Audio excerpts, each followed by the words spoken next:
Origen de los vikingos.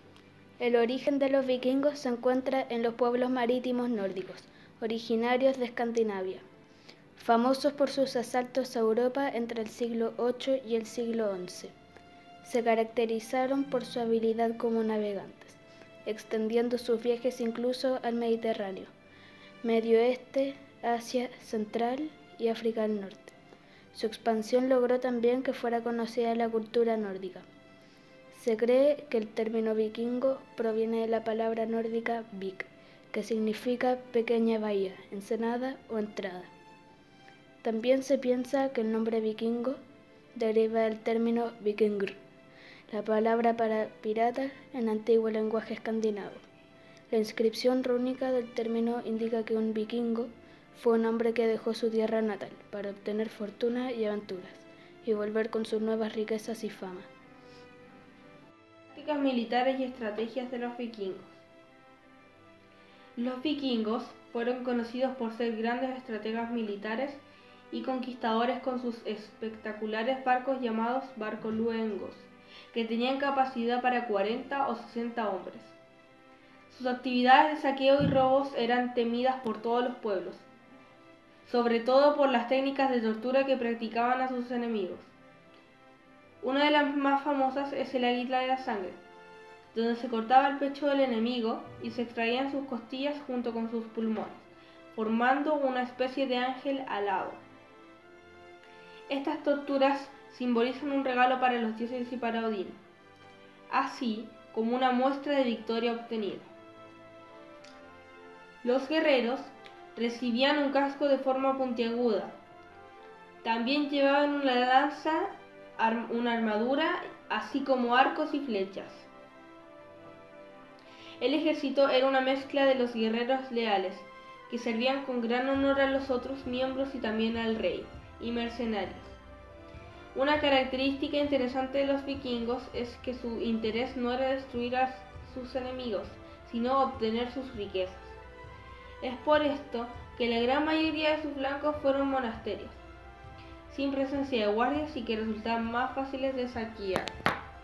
Economía. Los vikingos basaban su economía en la agricultura y la ganadería, pero cuando hubo una explosión demográfica, tuvieron que salir a buscar nuevas tierras.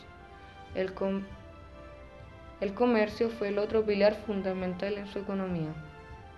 Les permitió explorar muchos de sus productos locales, por ejemplo, pieles, plumas y madera y pescado, marfil, metales preciosos, oro y plata, y lana de camello, lino y seda.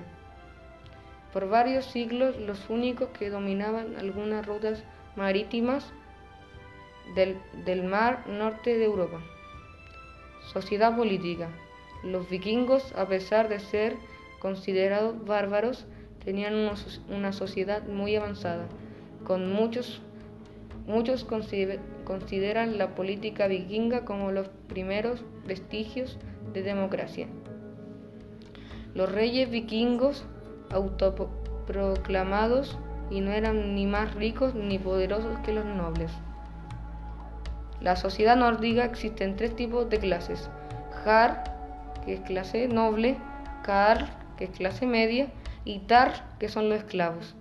Jarl eran nobles, de entre los cuales escogían al rey Konur. Jarls dirigían las expediciones de comercio y saqueo. Ellos estaban al mando de grandes extensiones de tierra. Eran personas que se distinguían por sus riquezas. Podían ser reemplazados en caso de que no cumplieran sus deberes, como por ejemplo el repartir equitativamente el botín de sus saqueos entre sus acompañantes. Las tierras que controlaba el Jarl estaban en posesión de los Carls. Los Carls acompañaban al Jarl a los saqueos. La clase más baja eran los Tars, esclavos.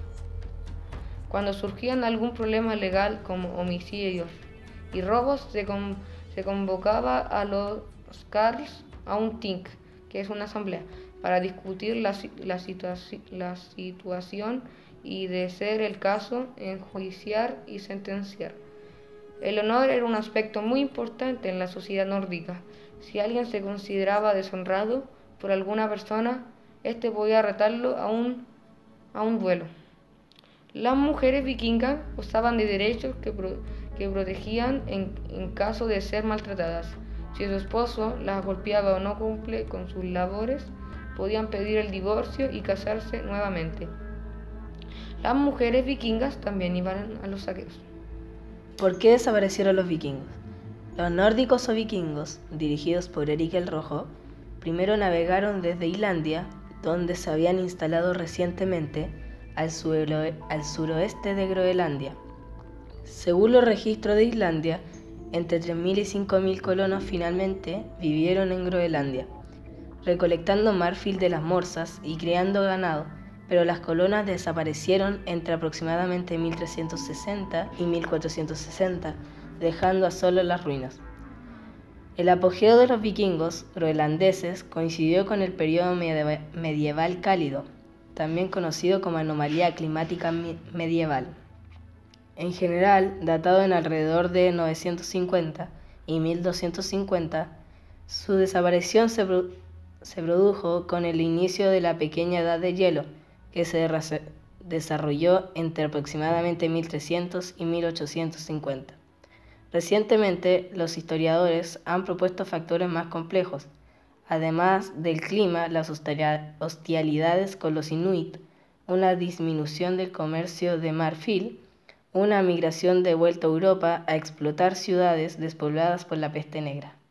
Otra teoría del fin de la era vikinga se relaciona con que durante 250 años los vikingos fueron protagonistas de la historia de Inglaterra, primero como saqueadores de ciudades, más tarde como jefes guerreros que litigaron con la Casa Real sajona por el dominio de la isla y finalmente como reyes de los ingleses. Fueron muchas las batallas que ganaron los vikingos en la isla inglesa, pero la más importante y la que más marcó el final de la era vikinga fue la batalla del puente Stamford. Tras la muerte en enero de 1066 de Eduardo el Confesor, rey de Inglaterra, sin haber dejado ningún sucesor designado, provocó que tres bandos distintos reclamaran su derecho al trono. El primero era Harold Godwinson, el segundo era Harold III, el vikingo, el despiadado o el mano dura, y el tercero y último era Guillermo el Bastardo. El día siguiente de la muerte del rey Eduardo, Harold Godwinson se autoproclamó rey de Inglaterra. Su ejército constaba de una tropa de élite y de soldados comunes. Las tropas de Godwinson vencieron muy fácilmente las de Harold III, según la crónica anglosajona. El puente fue defendido por un enorme y altísimo berserker noruego, temibles guerreros vikingos de más de 2 metros de altura que combatían semidesnudos y en una especie de estado de trance, muy fieros y violentos, armados únicamente con un hacha. Se produjo un feroz combate donde Harold murió por un flechazo en la garganta. Esta batalla marcó el fin de las grandes invasiones vikingas y Guillermo el Bastardo invadió Inglaterra pasando a ser llamado Guillermo el Conquistador. ¿Habrán sido los vikingos los mejores conquistadores, navegantes y estrategas militares de todos los tiempos?